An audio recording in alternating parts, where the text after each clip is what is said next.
Halo teman-teman, selamat datang di podcast I Can Speak, Stop Thinking That Bullying is a Joke and Screen Environment.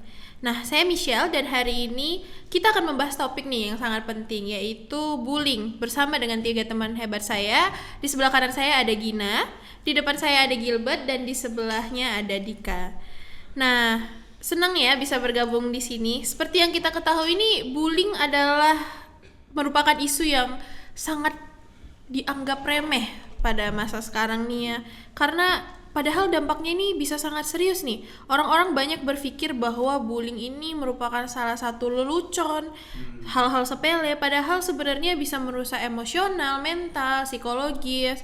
Bahkan bullying ini bisa menimbulkan dampak yang lebih berat lagi. Nah, kita perlu menghentikan pemikiran-pemikiran seperti itu. Podcast kita ini akan dibagi menjadi beberapa episode yang setiap episodenya akan membahas tentang apa saja sih bullying itu, berbagai bentuk bullying, bagaimana cara kita mencegahnya. Ada statistik bullying di Indonesia dan beberapa kasus yang muncul, dan yang paling penting adalah bagaimana kita bisa menciptakan lingkungan yang aman bagi semua orang. Kita juga akan mendengar dan membaca beberapa kisah inspiratif dari mereka yang pernah mengalami bullying dan akhirnya bangkit dari keterpurukan itu. Mari kita buka mata dan hati kita untuk memahami apa sih itu bullying dan betapa pentingnya topik ini. Jangan lupa untuk berbagi pandangan kalian di sosial media dengan tagar Stop Bullying. Dan mari bersama-sama kita menciptakan lingkungan yang aman. Pertama-tama, mari kita bahas apa sih sebenarnya bullying itu dan mengapa kita harus lebih peduli. Kalau menurut kalian nih, sebenarnya bullying itu di pandangan kalian tuh seperti apa sih? Mungkin bisa dari Kak Gina dulu. Oke, dari aku dulu ya. Kalau dari pandangan aku sendiri, bullying itu adalah suatu tindakan diskriminatif dari satu orang ke orang lain, yaitu bisa jadi orang yang lebih kuat kepada orang yang lebih lemah, yang mungkin mereka itu menganggap itu adalah sebuah candaan begitu, yang dilakukan berulang kali, yang seseorang yang dicandain itu sebenarnya nggak merasa itu sebuah candaan, malah menyakiti hati, dan itu berulang kali sampai bisa mempengaruhi secara psikologis dan mental begitu kalau menurut aku. Kalau menurut abang-abang nih, gimana sih bullying itu dalam pandangan kalian? Ini aku akan melakukan research sih. Jadi ini menurut Kementerian Pemberdayaan Perempuan dan Perlindungan Anak ada kasih statement bahwa bullying itu segala bentuk penindasan atau kekerasan yang dilakukan dengan sengaja untuk menyakiti orang lain. Nah, jadi saya setuju dengan statementnya Gina. Jadi orang sering menganggap itu bullying itu suatu hal yang sepele nih. Jadi kayak it's just a joke kok gitu, saya hanya bercanda kan, don't take it serious lah gitu. Kadang-kadang kita kan merasa begitu ya. Itu sih kalau menurut saya. Oke, kalau menurut Bang Dika sendiri gimana? Ya, aku juga setuju ya apa yang dikemukakan oleh teman-teman kita ini. Jadi bullying itu memang suatu perilaku diskriminatif gitu ya, dari golongan yang mungkin lebih kuat kepada yang lebih lemah gitu. Jadi aku juga nangkep juga nih, bullying itu ada terbagi dari beberapa jenis, yaitu dari bullying verbal gitu. Contohnya kayak keluar dari kata-kata ya, kayak ejekan atau hinaan gitu ya. Terus ada juga bullying yang memang dari fisik, contoh memukul atau kepalanya dipukul. Itu kan nggak etis gitu ya. Walaupun memang tujuannya memang mungkin untuk bercanda ya, tapi kan yang nerima perilaku ini kan belum tentu nangkepnya itu bercanda gitu. Terus ada juga cyberbullying, itu perilaku yang baru-baru ini mungkin muncul ya, karena maraknya penggunaan media sosial itu. Jadi orang-orang itu membuli melalui media sosial begitu. Berarti tapi aku rasa bullying di bentuk fisik ini adalah bullying yang sangat mudah diketahui ya, karena bullying ini menyebabkan fisik atau seseorang itu merasa kesakitan dan sangat bisa kita lihat dengan mata kepala kita ya. Karena kalau bullying verbal itu kan hanya pelaku nih yang mendengarkan, mungkin teman-temannya juga mendengarkan gitu. Kalau untuk bullying yang cyberbullying itu kan ada di media sosial gitu ya. Nah, bullying ini sering membuat korban-korbannya merasa kehilangan kepercayaan diri, gangguan psikologis gitu ya. Karena komentar negatif ini juga memiliki dampak yang serius gitu. Terus melibatkan pengucilan juga di minder ya. di dunia pertemanan dan kesehatan mental lainnya gitu ya. Dan ini sangat-sangat membahayakan dan merusak hubungan sosial si korban gitu. Karena bisa jadi korban yang biasanya sangat-sangat bersosialisasi, orangnya sangat ceria, karena dampak dari bullying ini bisa saja dia kehilangan kepercayaan dirinya. Karena kalau menurut aku nih, kepercayaan diri tuh sangat sulit ya untuk membangunnya ya. Iya, benar. Jadi dari statistik terbaru nih di Indonesia, ada sekitar 30% siswa di Indonesia mengalami bullying. Wah, sangat miris ya kalau menurut aku. Hampir setengah dari penduduk siswa di Indonesia gitu mengalami kekerasan, mengalami bullying yang kita tidak tahu nih bullying apa yang dialami dia.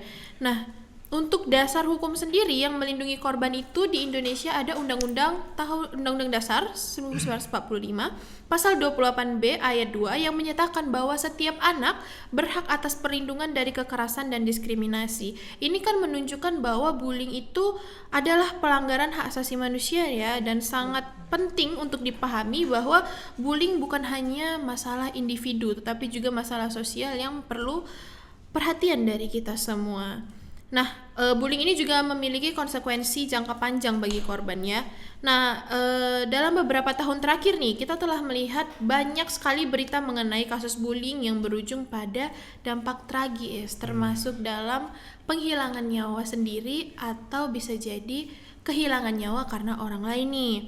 Nah, ini menunjukkan efek bullying ini tuh sangat miris ya dari perilaku bullying ini. Nah, meningkatnya angka kejadian perundungan ini menunjukkan adalah masalah serius yang memerlukan perhatian kita. Nah, menurut data terbaru, lebih dari 40% remaja di Indonesia telah mengalami intimidasi di sekolah, dan 32% lainnya sudah menjadi korban kekerasan fisik. Hampir setengah dari remaja di Indonesia sudah melaporkan dia sudah menjadi korban bullying nih.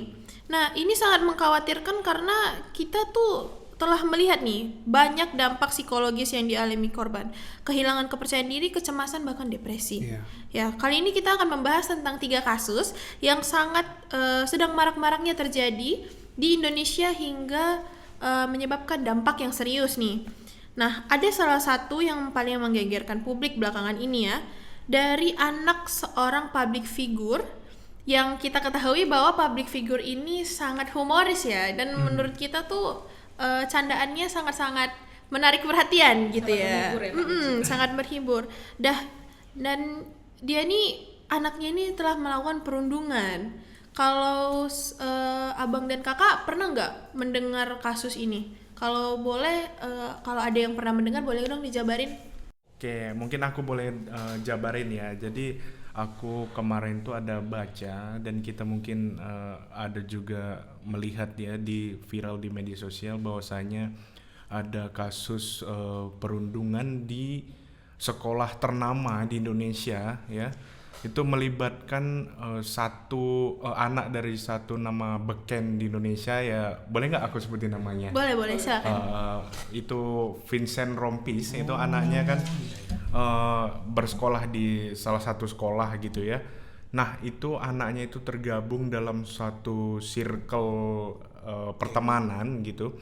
Nah, ada satu temannya, mungkin teman atau gimana, untuk pengen bergabung dengan circle mereka gitu. Tapi dalam pengen bergabungnya ini harus melewati satu ospek gitu. Bahasanya kayak ospek. Jadi ospeknya itu juga, aku juga nggak ngerti ya kenapa ospek untuk masuk ke circle itu sampai sebegininya gitu. Jadi pertama itu dia harus melewati ketahanan fisik katanya ya.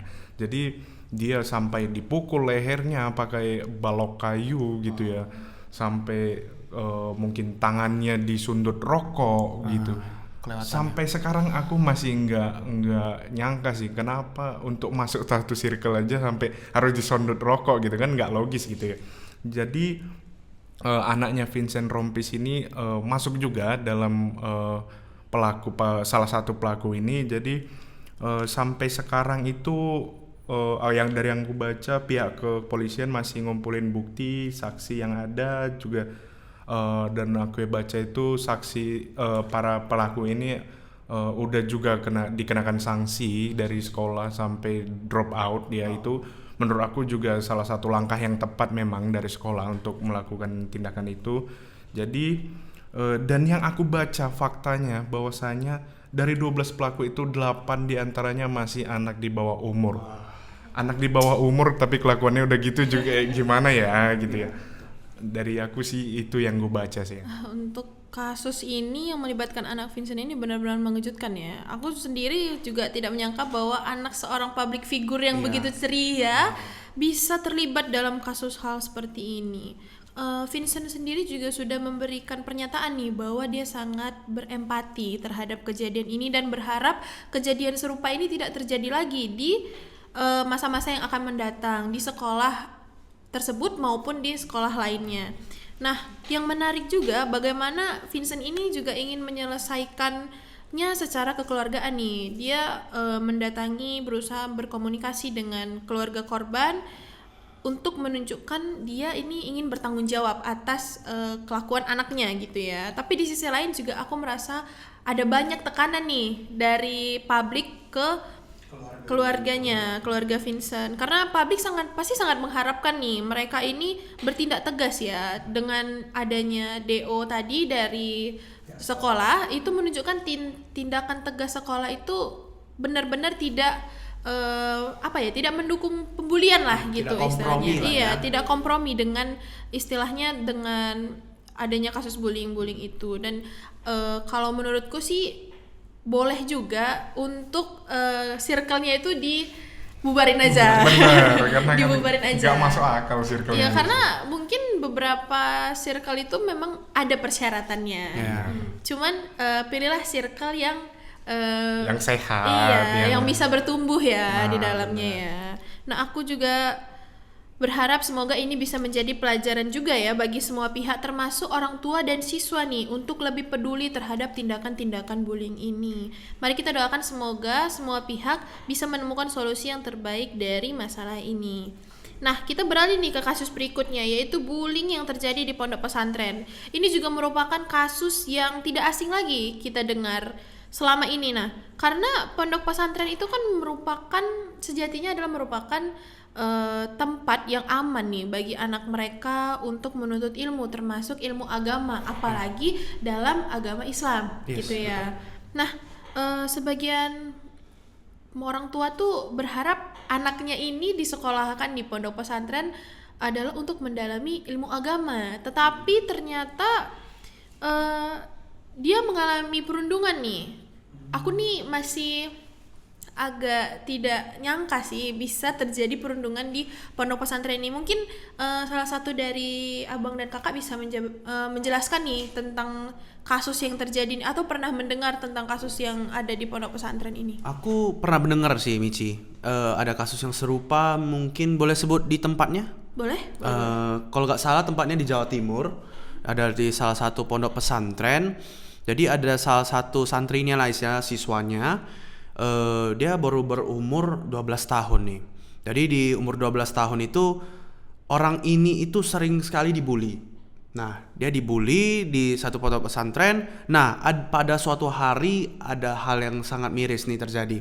Dia dinyatakan meninggal dunia di tempat tidurnya, di kamarnya. Nah, taunya itu bagaimana? Nah, ada yang namanya ketua dari pondok pesantrennya waktu itu di pagi hari. Untuk biasanya kan ada tuh ya tiap pagi sholat subuh ya. Nah, sewaktu itu si inisialnya A ya disuruh bangun, nggak bangun dia. Nah, waktu itu pihak dari pondok pesantren juga merasa wah ini ada yang something wrong nih. Jadilah dilarikan ke rumah sakit terdekat. Udah dilarikan, dokter rupanya menyatakan bahwa anak ini sudah meninggal dunia. Nah, sewaktu itu juga pondok pesantren nggak tahu apa yang terjadi dengan anak ini. Yang pastinya orang tua juga sangat-sangat khawatir. Nah, maksudnya orang tua ini gimana taunya?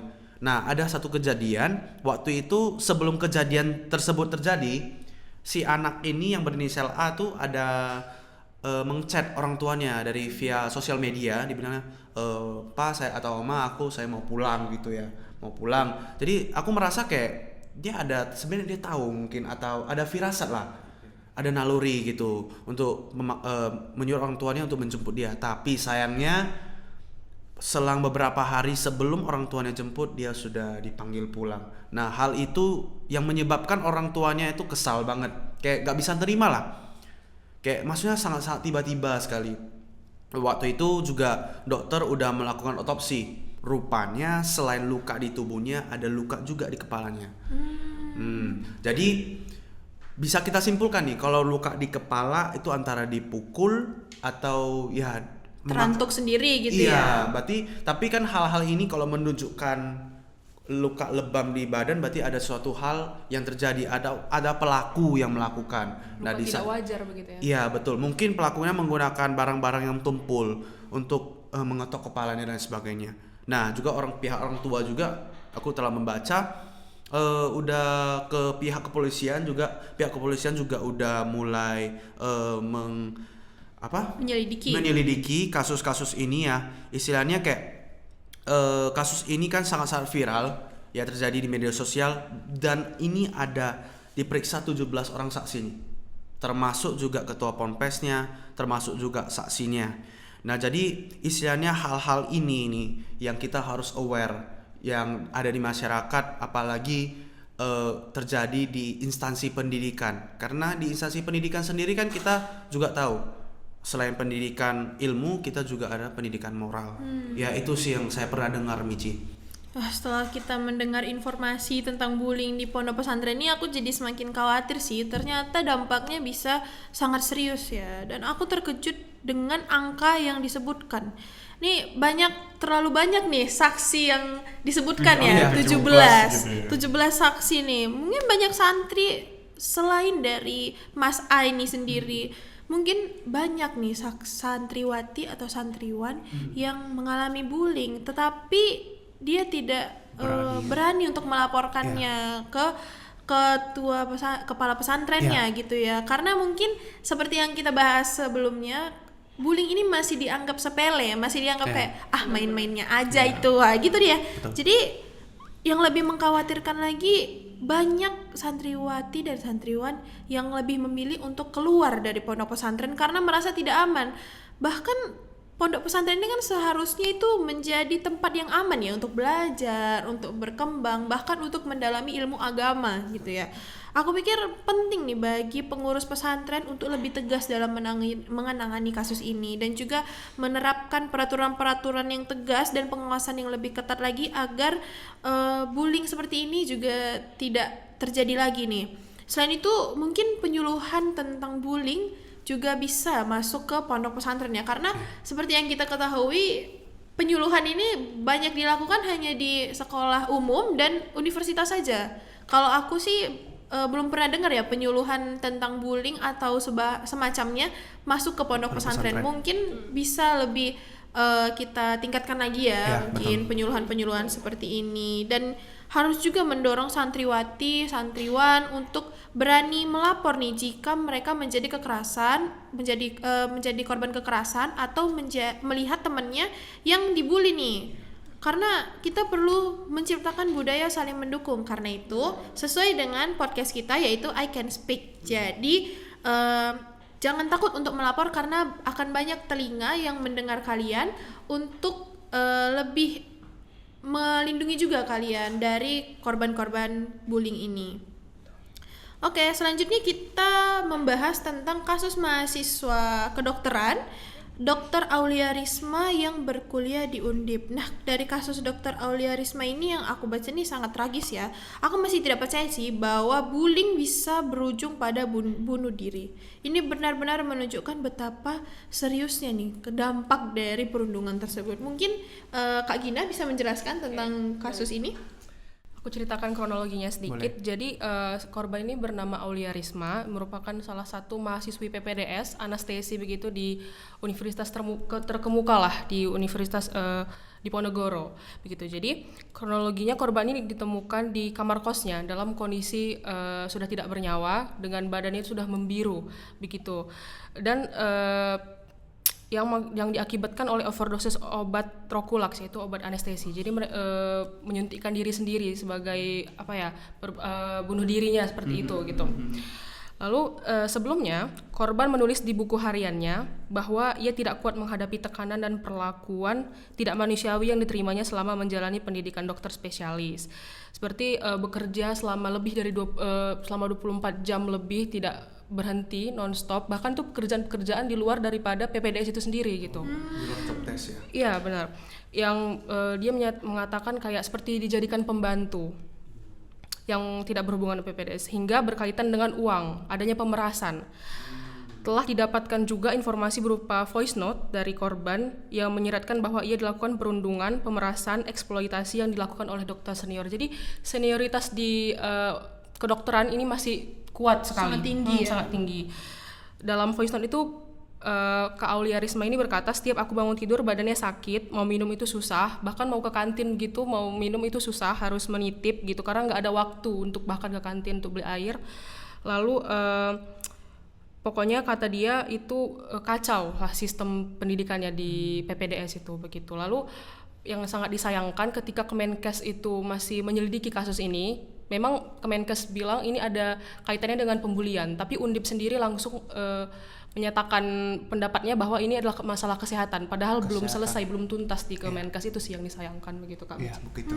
Dari informasi yang tadi dijabarkan juga dia mengalami intimidasi dan pemerasan dari senior-seniornya di program PPDS, benar Kak? Iya benar. Nah seharusnya lingkungan pendidikan itu kan mendukung ya, bukan menambah beban kita untuk belajar gitu ya.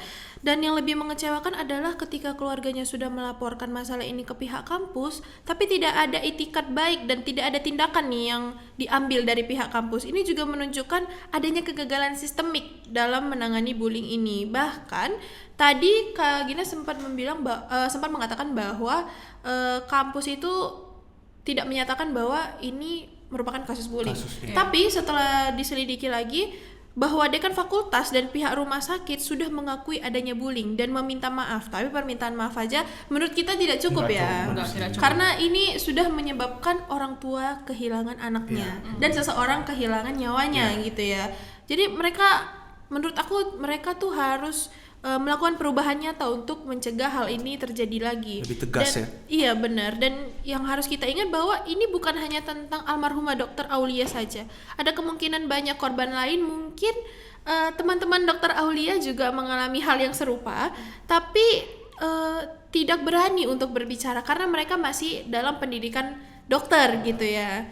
Nah keluarganya berharap laporan ini bisa memberikan keberanian kepada korban lain untuk lebih berani lagi berbicara, dan semoga dengan adanya perhatian publik kasus ini menjadi titik balik untuk perubahan di lingkungan pendidikan dokter di Undip maupun di Indonesia gitu ya. Nah kita perlu menciptakan budaya di mana setiap orang merasa aman untuk belajar tanpa takut dibully. Kita harus menyuarakan juga pentingnya penanganan bullying di semua instansi pendidikan. Setiap nyawa itu berharga dan tidak ada yang pantas mengalami apa yang dialami oleh Dr. Aulia, Mas A maupun oleh yang anaknya Vincent, korban dari anaknya Vincent Rompis tadi. Nah, selain itu para pelaku nih juga harus tahu nih perilaku bullying ini bisa dijerat dengan hukuman gitu.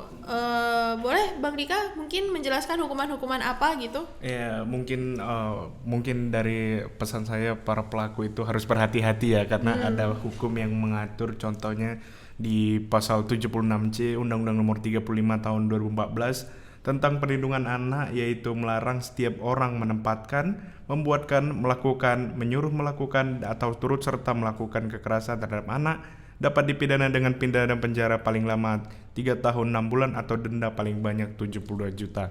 Kemudian ada juga di pasal 170 KUHP tentang pengeroyokan, yaitu barang siapa dengan terang-terangan dan dengan tenaga bersama menggunakan kekerasan terhadap orang atau barang diancam dengan pidana penjara paling lama 5 tahun 6 bulan. Dan juga ada pasal 351 KUHP tentang penganiayaan, yaitu penganiayaan diancam dengan pidana penjara paling lama 2 tahun 8 bulan, dan jika perbuatan mengakibatkan luka-luka berat, itu yang bersalah itu dapat diancam dengan pidana penjara paling lama 5 tahun. Nah, sangat berat nih hukuman bagi pelaku pembulian nih. Jadi jika melakukan aksi bullying, kalian juga harus berpikir bahwa akibat yang kalian dapat itu sangat berat gitu ya. Tidak hanya jeratan pidana, tapi juga ada denda yang harus kalian bayarkan. Jadi untuk para korban jangan takut untuk melaporkan, karena pelaku juga akan mendapatkan pelaku juga akan mendapatkan konsekuensi yang setimpal, dan korban juga akan mendapatkan perlindungan hukum. Benar. Nah, teman-teman, setelah kita membahas banyak kasus bullying, aku rasa kita juga perlu berpikir nih, bagaimana sih cara mencegahnya dan apa sih strategi yang dapat kita lakukan untuk mencegah pembulian ini sendiri. Gimana menurut kalian nih?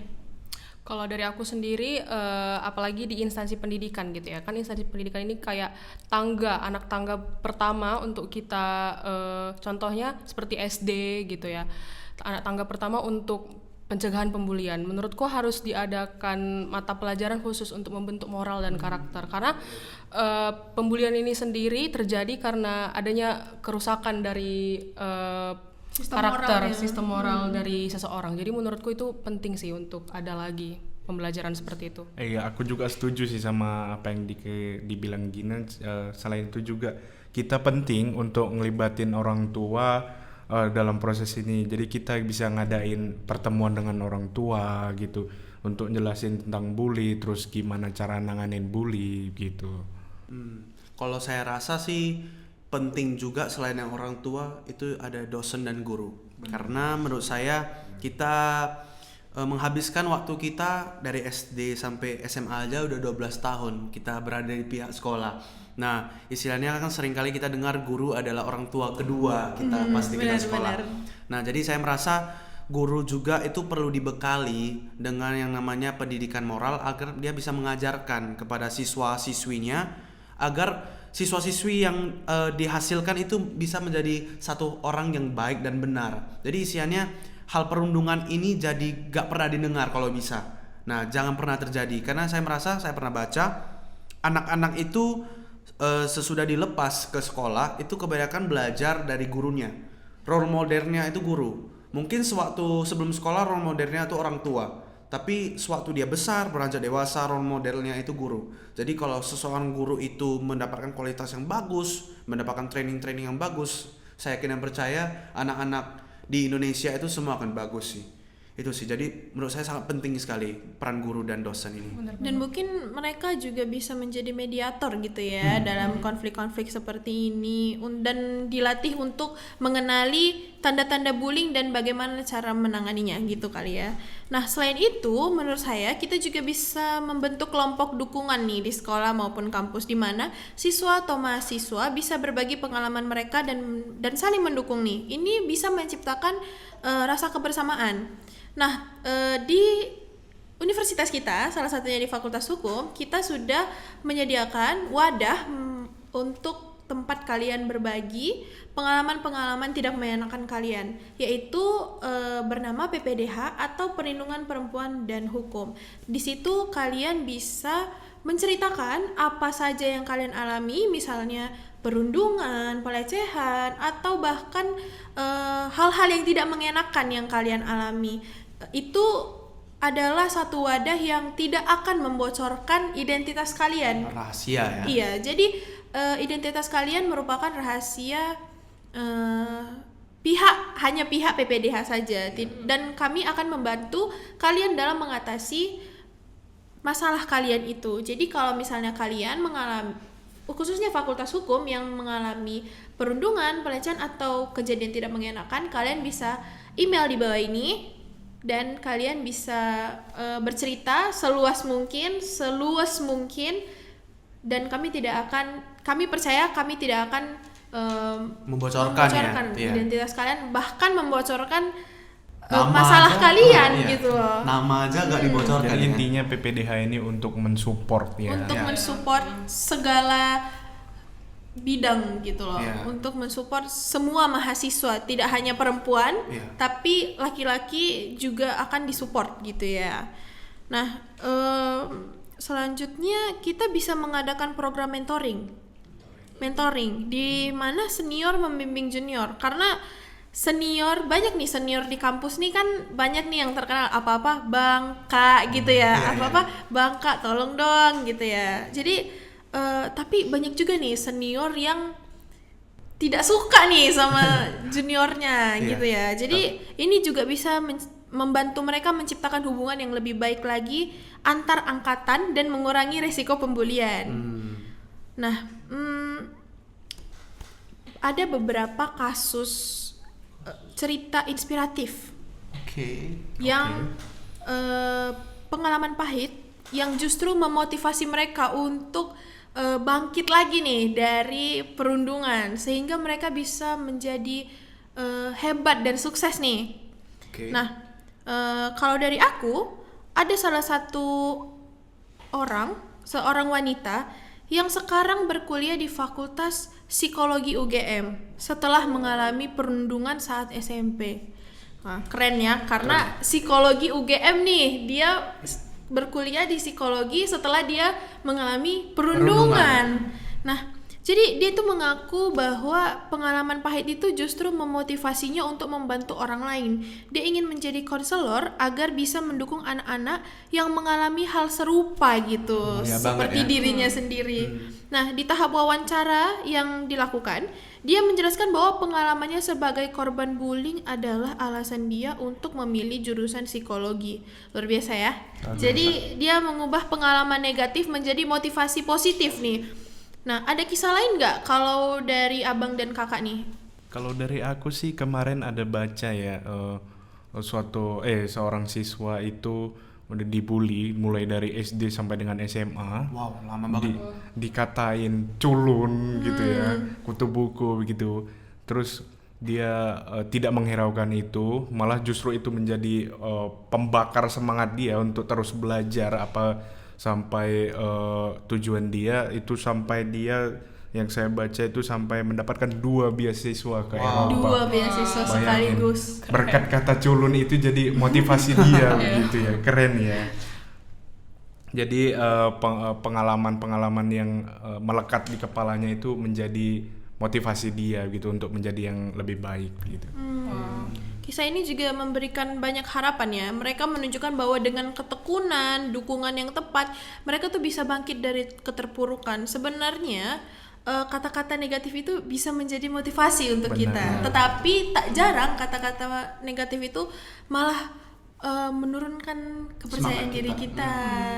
Jadi mengganggu emosional kita gitu ya. Nah, kita juga harus ingat untuk selalu mendukung teman-teman kita yang mungkin mengalami bullying. Dengan memberikan dukungan emosional, kita bisa membantu mereka untuk merasa lebih baik dan berani untuk melawan perundungan. Oke, setelah membahas banyak nih tentang bullying, aku merasa penting juga untuk kita membahas tentang peran masyarakat dalam mengubah budaya yang mendukung perundungan. Gimana pendapat kalian untuk peran masyarakat ini? Kalau menurut aku, masyarakat ini berperan sangat besar sekali di masyarakat untuk mencegah terjadinya pembulian ini, karena pembulian sendiri itu bukan masalah individual, ini masalah kita bersama gitu untuk mencegahnya terjadi. Mungkin masyarakat bisa membantu menguranginya dengan membuat suatu seperti organisasi kemasyarakatan, pendidikan-pendidikan di luar sekolah mungkin untuk anak-anak dan penduduk sekitar untuk lebih aware tentang masalah moral sendiri. Seperti itu. Setuju sih. Jadi kayak organisasi itu jadi wadah untuk diskusi. Jadi tentang bullying sekolah itu gimana sih cara nanganinnya, gimana sih cara mencegahnya, terus gimana sih cara mensupport korbannya. Jadi organisasinya itu suportif gitu. Jadi nggak membebani korban gitu ya. Untuk edukasi kepada orang tua juga mungkin ya. Benar. Ya, menurut saya pun selain itu juga bisa kita pakai nih contohnya melibatkan tokoh masyarakat atau yang seringkali influencer lah. Berarti dengan cara melibatkan mereka lah gitu ya. Dan pastinya juga pemimpin lokal, pemimpin daerah tersebut juga harus mendukung hal ini. Ya, seperti contoh yang kemarin ada di Universitas Sumatera Utara itu ada menghadiri salah satu tokoh ya pas pembukaan Maba 2024 ya, menurutku juga sangat-sangat efektif sekali, apalagi dalam hal anti bullying ini. Menurut saya sangat-sangat oke sih. Sangat-sangat menginspirasi gitu ya. Mungkin untuk melibatkan tokoh-tokoh masyarakat dan pemimpin lokal ini juga bisa pesannya juga bisa lebih didengar gitu ya, didengar dan diterima karena mereka juga udah kenal gitu ya dengan pemimpin-pemimpin ini dan masyarakat ini dan nah kita juga perlu mendorong masyarakat untuk lebih aktif lagi dalam melaporkan tindakan bullying jika melihat sesuatu yang tidak benar, karena masih sangat banyak masyarakat yang takut untuk menyuarakan, bersuara dan melindungi korban gitu loh. Bahkan mereka saking takutnya mereka bisa jadi pelaku juga gitu loh. Nah, jadi mari kita ingatkan lagi kepada korban bullying bahwa mereka tidak sendirian. Kita perlu memberikan dukungan kepada mereka agar mereka berani berbicara dan mencari bantuan. Kita bisa membuat kampanye nih di media sosial dengan hashtag Stop Bullying. Dengan begitu banyak yang bisa berbagi pengalaman dan dukungan mereka untuk korban. Nah, mari bersama-sama kita bisa mengubah budaya yang mendukung bullying menjadi budaya yang saling mendukung dan peduli. Terima kasih telah bergabung dengan kami di podcast kali ini di mana kita membahas isu tentang bullying nih. Kami berharap diskusi ini memberikan wawasan dan inspirasi bagi kalian semua, terkhususnya korban bullying. Sehingga sekarang jangan takut untuk melaporkan kejadian bullying ini karena kalian pasti akan didengar dan dilindungi. Jadi jangan ragu untuk berbagi pengalaman dan dukungan kepada mereka yang mungkin sedang mengalami bullying. Kita semua memiliki peran dalam menciptakan lingkungan yang aman dan mendukung. Mari kita bersama-sama berkomitmen untuk melawan bullying dan ingat bahwa kalian tidak sendirian. Ciptakan dunia yang lebih baik lagi bagi semua. Jika kalian memiliki cerita atau ide yang ingin dibagikan, jangan ragu untuk menghubungi kami di media sosial. Dan sampai jumpa di episode berikutnya. Teruslah peduli, teruslah berbagi, dan ingat setiap tindakan kecil dapat membuat perubahan besar. Jaga diri kalian, tetap semangat dan hidup lebih lama. Dah.